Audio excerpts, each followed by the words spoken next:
What's going on, Detroit Lions fans? Welcome back into the Detroit Den 313 with Steve. It's Sunday. There's no Detroit Lions game today. It's a little sad. You know, I'm used to going up on Sundays, having our little Sunday tradition. Having to wait one more day is kind of doom and gloom. So I'm not really overly excited for football today. I am going to sit down and watch the Vikings and the Packers. I think that's the most meaningful game. So I will be checking that game out, even though for the Lions, it doesn't really affect them too much. I guess we're technically cheering for the Packers, unfortunately. But today's episode, we are going to talk about some of these injuries. And I know we've been talking about injuries all week. I think 3 out of the 4 days that I've posted videos to this past week has been mostly about injuries and depth and what could happen. I think I have a guy who I want to see step up. This is an opportunity, the next man up mentality. And that's Mekhi Wingo. With the injury to Marcus Davenport, out for the season with the tricep injury from the hit against the Cardinals where the player swept down on his arm. Somehow, I don't know the mechanics or the science behind it, but it ended up tearing his whole tricep. So Davenport's out for the season. You guys know that. Danny Campbell has came out and said that left or that other defensive end position opposite of Aiden Hutchinson is primarily going to be Josh Paschal. And Josh Paschal has been one of my favorite Detroit Lions the last couple of years. Kentucky kid. I always cheer for the Wildcats.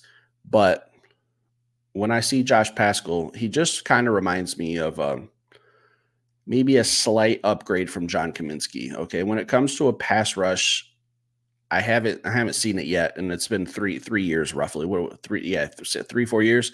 3. He came in with Hutchinson. So when it comes to a pass rush, like I'm thinking about what are we going to do on like these 3rd and 8s? We have Geno Smith this week, mobile quarterback. How are we going to actually get pressure on him? I love Josh Paschal. I think he sets the edge very nice. He's very good in the run game. And I hope I'm wrong. I hope that Josh Paschal really takes off, and this is a huge game for him, and this is him locked into a starting role, and he just kind of skyrockets into the stratosphere and starts getting all kinds of pressures and sacks.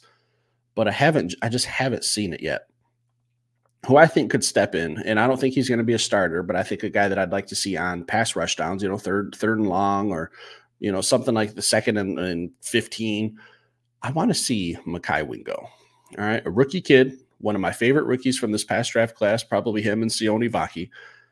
What I've been watching from Wingo is he has the athleticism. He has the speed. He has just raw natural talent. Okay, if we can really tap into what he's able to do and kind of really, really polish it up a little bit, I think this could be a monster opportunity for Wingo. And again, he's not going to start. He's not going to be out there on 1st and most 2nd downs, probably not even a lot of 3rd downs. I think his snaps will be limited, not because of injury or anything, just because I don't know where they're going to get him in and get him a ton of snaps.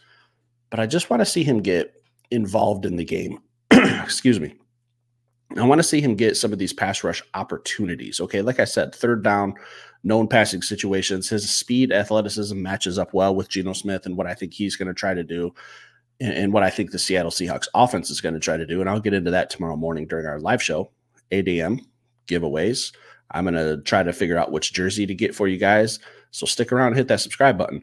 But Wingo, I think it just matches up better defensively in certain situations. Again, not a full-time starter. I want to show you guys a video clip that I found. It's a couple years old, but it's Mekhi Wingo before he switched to number 18. So I'm going to bring that in real quick. There he is. He's at the left defensive end spot. Well, technically it's the right, but our left, the way we're looking at it. And if you recognize number 1 in the backfield here for Alabama, that's our guy, Jahmyr Gibbs. But you can kind of focus on Jahmyr Gibbs. I'll talk about him in a second. Mekhi Wingo's out here on the defensive end position, out wide, going up against number 54.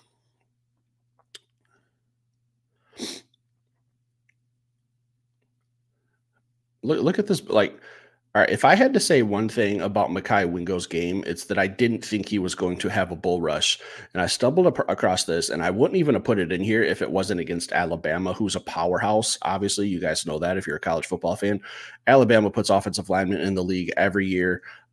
I was about to say, when I was doing this episode and getting it all prepared and typing up my notes, I was going to say, and I do think this is true in the NFL, I think that Mekhi Wingo is going to have to rely on excellent technique and not as much power. But then when I saw this clip, I was like, all right, maybe this kid has a little bit more power than I thought. Maybe I'm just kind of, not giving him enough credibility. So I'm going to bring it in one more time. So let's take a look at the route here. This is what focus on Jahmyr Gibbs. He's going to go on like a little halfback angle route. And this is designed for a quarterback as a hot read. So the hot read is going to be, oh shit, Mekhi Wingo's in my face. Gibbs is just going to go out. He's going to angle back in toward the hash marks. This is supposed to be just a quick hit, and it's open. Look how open Jahmyr Gibbs is right here. Who's causing the chaos? Mekhi Wingo right there getting double teamed. And he doesn't get the sack. He doesn't get the credit or the glory. It doesn't go down in the stat sheet, but he single-handedly broke up that play. It's just one play. I get it. But he broke up that play that should have been maybe a first down. I don't know what the down and distance was on that play, but he gets home quick, and teams are going to have a hard time defending speed. And no matter what, it doesn't matter how big or how strong you are, teams will always struggle against speed guys. And again, I had to kind of sit back and say, I was prepared to talk about how I didn't think Mekhi Wingo had a bull rush. When we've been talking about Marcus Davenport all offseason, everyone was talking crazy about how his bull rush was one of the best in the NFL. That was what Taylor Decker said. His power was just unmatched. And I was thinking Mekhi Wingo might have to go another route. He might have to work on his hands and his feet and his athleticism. But I saw him bull rushing a left tackle from Alabama, and it got my attention. I was thinking, I don't know who that left tackle is, but it's Alabama. They put dudes in the NFL, 3-4 first rounders a year, if not more. So that they're a school that puts offensive linemen into the NFL as well. And when I saw that, I had to think, maybe there's more. Maybe he does have more of a bull rush, and that's great. That's even better for the Detroit Lions because his speed is right up there. He's a smaller guy. I think he's only like 6'1", 280 off the top of my head. I know I talked about him a lot after the draft. I can't remember exactly what his height and weight is, but I think if he puts a bull rush together and he uses some speed moves and some finesse moves, I think if we get him 20 good snaps tomorrow against the Seattle Seahawks, I think he could be making an impact on 2 or 3 plays. Okay. I'm not going to say he's going to go out and run player of the game or anything crazy, but on third and 7, I'd like to see a little bit of Mekhi Wingo, guys. Leave it in the comments, stick around, hit that like button. I'll be back later with another show.